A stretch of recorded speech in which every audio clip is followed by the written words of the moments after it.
write another one on here. Another pier permit? Correct. Do we have it in April? May not have gotten a copy for everybody, I can pass it. This one that meets the current code, so we can review it pretty quick, or is there gonna be an issue here too? Looks good. Okay, okay. We'll look at it.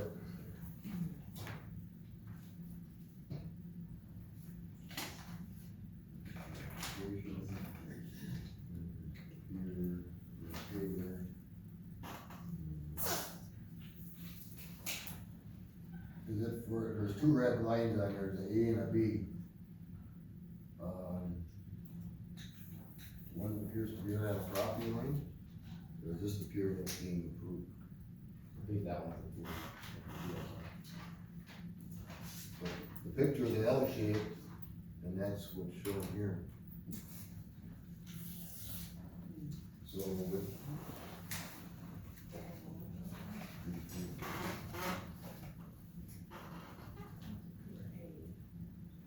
Their line pier is 3 feet from the property line, this is two piers is 150 feet, this is a big lot. You're being like, new only pier, only moving out here, raft out there. So, is this the pier that? Next week. That's- Next week. Your property owner. For sure. Has the focus on this one. It does. Alright, now, is this a new pier? Or is this an existing, this is an old one? Right, you want from there would be just, replaced one from back in. So, It was an upgrade. okay, he doesn't need to get a permit unless he's changed, is it wider, longer? Yes, I believe that, no, This is different, there or, was a change from the original, most of that. no, we got an issue. We have an issue because the configuration changed. Okay, Hager's here? No, Hager? And William Hudson, who's the applicant here? Property owner is Milt or Matt Hager. And it's the QPRT Family Trust. And the letter, I would think we wanna have some time to review this here, is it? Maybe 3, that's when they asked for the pier. Yes, since I have copies for everybody, if you want, pen it for a month, so everybody can. Yeah, I think we're gonna have to review this here, only because if the configuration changed, now we're back to this same issue we just talked about, the 10-foot offset from that riparian line. If that's indeed where the pier was before, I think it's okay, because his extension is going out into his property. But without time to study this and this letter or whatever, I don't think we should do this one this month. That's what I'm saying.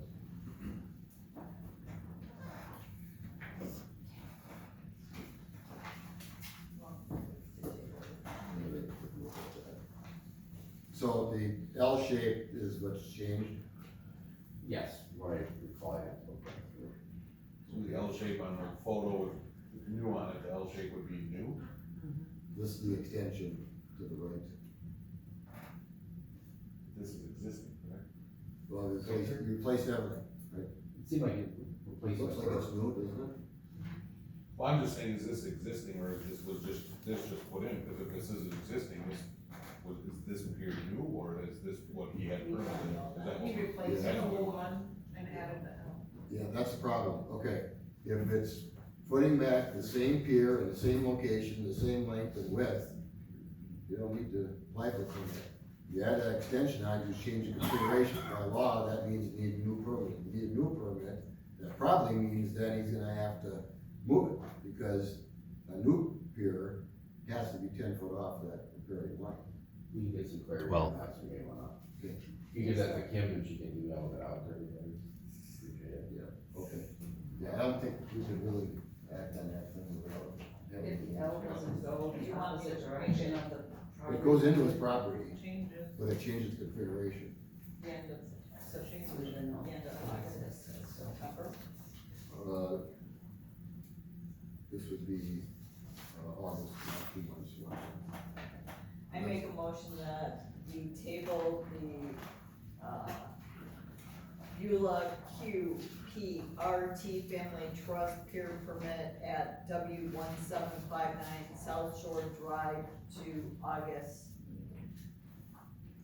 How's that? All right, motion and second, to table that Peter permit. Discussion, hearing none, all in favor, say aye. Aye. Aye, opposed, none. Okay. East Troy Area Emergency Service District Report, do you have anything before? The one thing that, is of note, there were 98 EMS calls in the month of May. That is an all-time, that blows the record completely. So, again, the EMS calls continue to rise exponentially. At this time, I'm going to turn the, time for my report over to Chief DeGaro, who's going to present, the budget, some of the budget options for the East Troy Area Emergency Services District. Thank you, Chief, for being here. Absolutely. So I'm gonna start off by saying, these are not approved by fire district board yet at all, but just trying to be as transparent moving forward as we possibly can with everything coming down the pipeline. And also, I did tell you when I started back today that I was gonna start presenting you with, further out foresight into the future and budgetary items. With that being said, some of it's a little more overwhelming than what, you could even anticipate looking into at first. For starters, what you're gonna see on page one, whether you're on, so let's start with just option one. I don't know if you had it really loud or not, sir, but yeah, option one. So, as you see, the yellow column there for 1724 has been yellowed out. We are leaving one of the engines of its duties at this point. There's no need for us to have 3 engines with the staffing that we do have and the participation we do have. Basically, it just doesn't make sense for insurance purposes, maintenance and all that as well. So, but you're looking at pretty much NFPA standards on apparatus replacement on this, 20 to 25 years on heavy pieces of equipment. With that being said, there was never a replacement plan in place for any of the heavy piece equipment. It was always just kinda dropped in last minute or however it was done prior to this point, but you can see by the dates of the current apparatus that it really has never been done and should have been laid out and presented that way, like we do with the ambulances and have been done with the ambulances for the last, how many years, Barb? Yeah. So, I know it looks daunting in that category, but once again, nothing has been approved by the fire district, this is all draft form on this. So, what I did on page one is went out that 30 years. That's the benefit I have over PD and DPW and stuff, I can kind of look at some of our equipment, we have dates on our stuff that it's gonna last this long. Most fire apparatus, we're never gonna go over the miles unless we become a major city like Milwaukee. Those are Milwaukee, Chicago, departments like that hit their mileage limits on their apparatus. Ours, we're confined to the age of our equipment. So, with that being said, that's kind of what you're seeing there. You flip to the second page in option one, that's just essentially just establishing and showing kind of the replacement plan that was already outstanding in the ambulance category. All these categories, as you go down, have the 3% increase of a normal year. Obviously, we know right now we're facing a little different times and we're seeing 3 or 4% every month at this point increases on anything minimum. So, but I just laid that out a little more in a formulated pathway there for you to be able to visually see where it's probably gonna look like by 2050. When we're replacing out that ambo and price wise where it's gonna be at. You go to the third page now, we're getting into some of the heavy expense rescue equipment that we have. The cots, where you see power load, that is the actual cots that we have. Current market pricing on those cots, just the cot itself is $26,000 for replacement. And then the power load system that actually mounts inside the rig makes up the difference there in that price that you see. Our Lucas devices, those are also a heavy price item. $20,000 for replacement of one of those at this point in time. These all have light frames on them. Stryker, who makes our cots and everything, they place everything on a 7-year life cycle. They will service them up to 14 years, but 7 years is where they kind of say they've used their life cycle at this point in time, and the cost for repairs and maintenance on it has now become more daunting than it would be to replace it out. And they no longer back their warranty on the weight restriction, the stability of these cots and stuff, so then we look at patient safety on these pieces of equipment, and also in turn, our safety on this equipment, that we're expecting to do something and now it doesn't, we gotta work in comp if somebody, unfortunately injure themselves, so. And for those of you that aren't familiar with what a Lucas does, that does the machine that does our CPR. Extremely efficient CPR. Yeah. That we've placed on these patients. It Some doesn't reach equipment, yeah. exhaustion like the manual labor will. So, Some equipment, there are certainly third-party servicing companies as well. yes, absolutely, absolutely. But once, and then it also tampers back down in that road that this equipment is now past its life expectancy and stuff. And so, like I said, none of this is approved, this is just me kind of laying out from my standpoint where it's at, and by NFPA standards, equipment standards, and everything else from the manufacturers. LifePak 15s, those are our actual monitors, those are AEDs, those are what we do our 12 lead EKGs with, blood pressures, SpO2, CO readings, and all that. Those are expensive pieces of equipment, those are coming around $40,000 for a new one, out of the gate. Those have longer life expectancies on here. I just added that in on this sheet just to kind of give that showing of what they actually cost and where the cost will end up eventually on those for replacement. So those, they give about a 20-year life frame on. And now, if you go to the next page after that, you're gonna get, the town of East Troy 5-year capital contribution. So this is for all the capital layout on this.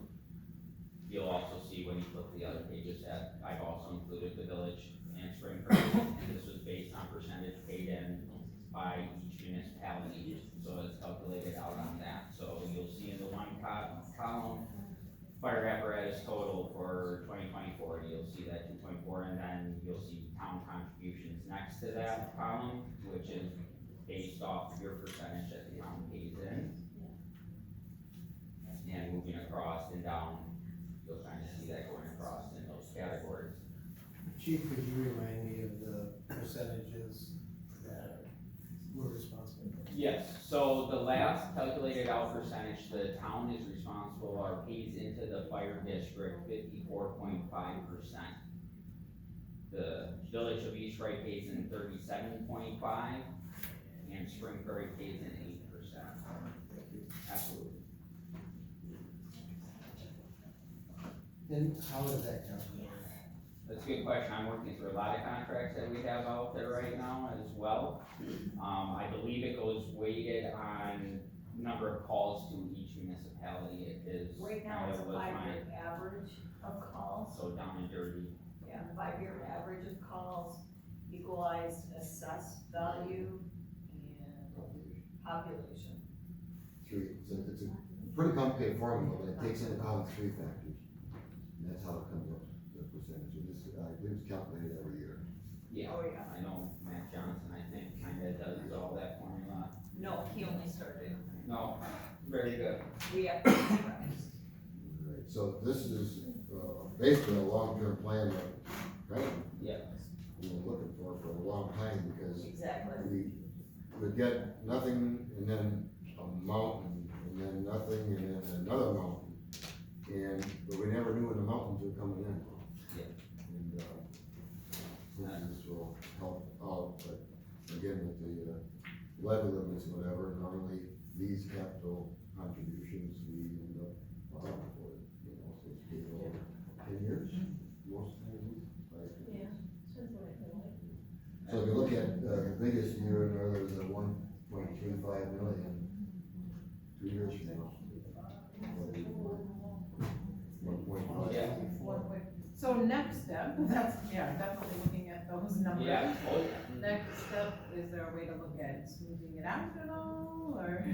Well, when you get an option two where I can start knocking, essentially, we're just kicking the can further down the road, per se, by going down these avenues, which we can do. You know, like I said, nothing's approved, and we're still plenty of board meetings ahead here for us on our end here, as well as we discuss this a little further. But that's, anytime we acquire a new piece of equipment, there should have already been a replacement plan, you know, in place for that you would have been able to see when, you know, the fire district was approving, hey, we're gonna add another piece of equipment into this mix. What does that look like down the road, and how does that look? This would already been a smooth level if all this stuff had been in place already, that, hey, this is what it costs, and so then when we do come to budget time and we're like, hey, we noticed this and we wanna increase, we need another tender for X, Y, and Z reasons.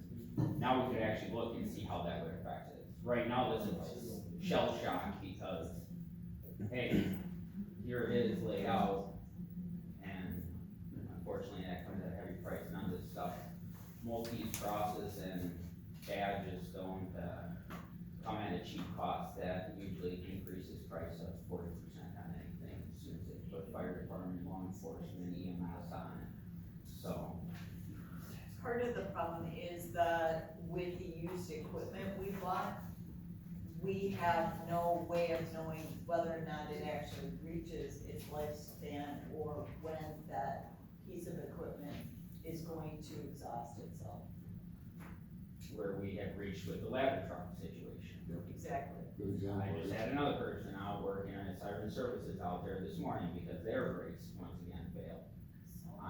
So, yes, so it's like, these companies aren't telling us lies here on some of the stuff. It is, you know, a true threat here and stuff. And then I look at the safety of my folks as well in this. I don't want the people that are coming to help you getting killed or injured because we supplied them with equipment that wasn't sufficed, you know, up to par for them, so. A volunteer, somebody who's making the low wages that our personnel are making, don't deserve to have their lives or their bodies impacted negatively. So you're looking at $3 million over the next 5 years, specific to fire apparatus, building repairs and upgrades? And then there's salary. And then there's the salary page, yeah, and that's in a separate category, because, you know, there's capital and then there's operational. And we can't borrow for operations either, So, which with is that, a huge hindrance. so, that being said, the numbers you look at when you get to the wage structure, something we haven't had ever by us, you know, you didn't really know what you were gonna make the next year going into it and stuff, and that's not something that's okay as well. Legally too, it gets into some gray areas on that. But all the research put in, went around to all the other departments in the local area. All these prices are based off state of Wisconsin payouts at this point in time. I got stacks and stacks of paperwork on who's paying what and where, and their benefits and everything else they're offering. So this was calculated out of that. I just didn't pull these numbers from thin air or anything like that, so. This is across, even going out further into the state of Wisconsin, overall averages for these, which I acquired some of these numbers from Chief Stein, who has a running spreadsheet from Waukesha County that tracks all these numbers from all departments across Wisconsin. And 1 meal a month was a lot cheaper back in the day. Yeah, right? Yeah, So this is the 5 year for each community, so just over 6 million for 5 years. Correct, For the And town, that's for the town, that's the village is just over 4 million, that's correct, and Spring Prairie is 900, just over 900,000 for 5 years. Do we know what our portion was for 2022? Compared to, so, 252,000, I think, in that ballpark. I don't have the number in front of me, but I think that was what our overall, portion of the budget was. now mind you, this first option that you're looking at here, option packet one, that's moving to full-time staffing. So that number you're seeing is for 6 full-time personnel per shift rotation. So that comes out to a total of 19 full-time employees at that point. So eventually, we're looking at not having any volunteer whatsoever. There is what always- it's going to be. Well, like you see in the other communities, like Elmore and everything like that, there is still a place for volunteers. You still got a lot of equipment, you know, it's not like in a bigger city, Milwaukee and stuff, where we got multiple stations that are staffed the same that bring in this equipment. We still have this equipment, you're just getting that response out of your initial equipment right away. And then it's backfilled by paid per call staffing to bring out other equipment. So, and then you'll see an option two, if you wanna just go right back to that structure, you'll see the difference there. That is what it would look like with maintaining the current staffing model. How many is that? That'd be a total of 7 full-time. And all of our staff that is full-time is aimed to be duly certified firefighters and some form of medical training, whether it's an EMT or a paramedic.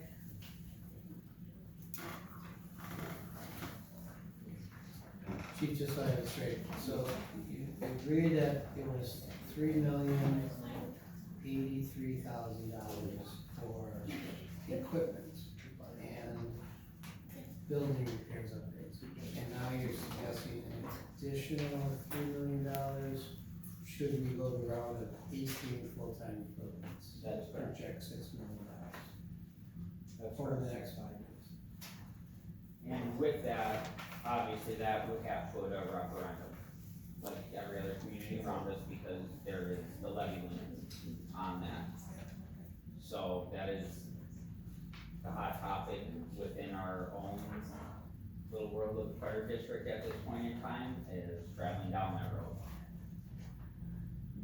Has there been any sort of a timeline you're looking at getting into this position? Obviously, it says 2023, I mean, if we could try and do this as fast as possible, you know, if you're looking. Well, for staffing needs to come along relatively quickly. I mean, our EMS director and others around us are saying, how can you handle the number of calls that you're dealing with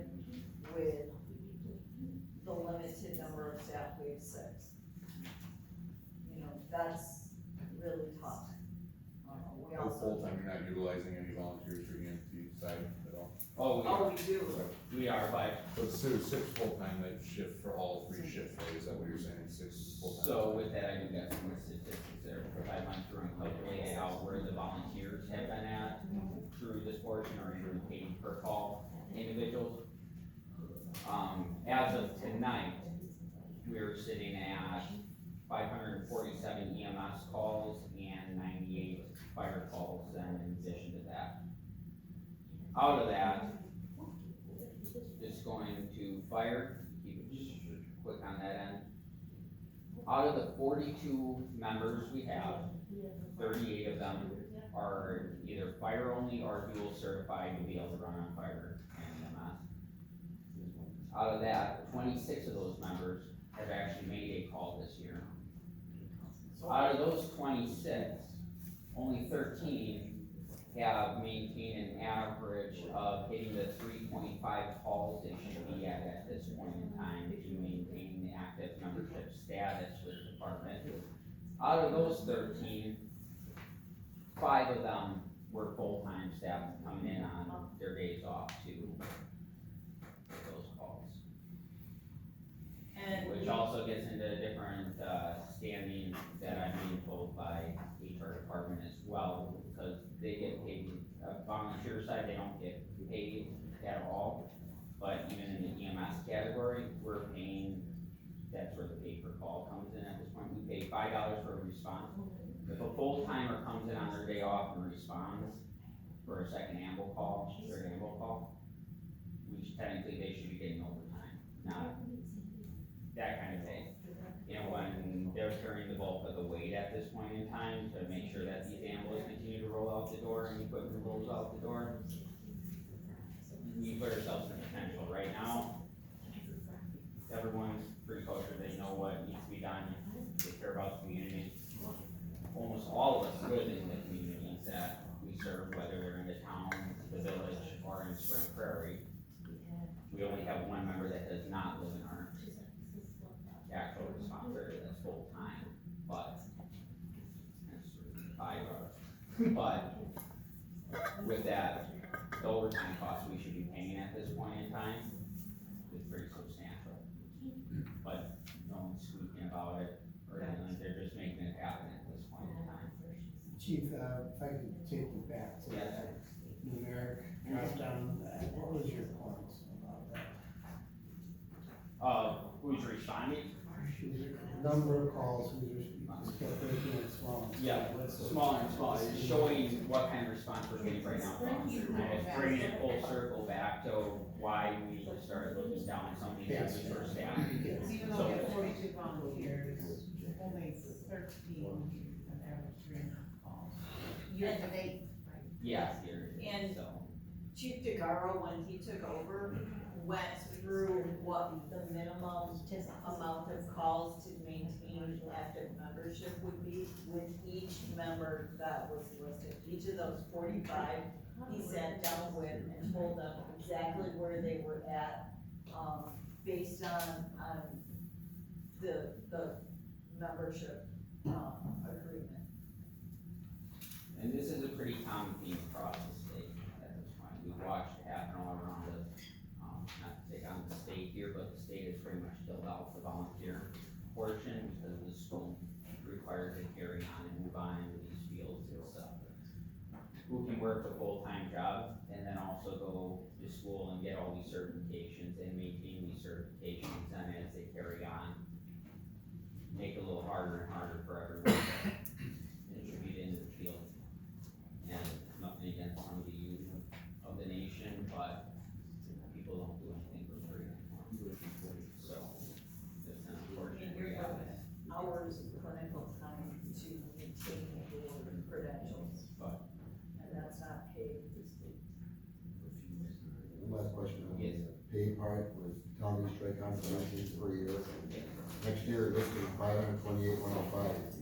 That's the total, or that's in addition to what's being budgeted right now? No, that's total, that, Total. yeah, that would be total, that's not what's already being budgeted for this. So how much are we, It's 252. 252, I think, was last year's. 52K, 2020.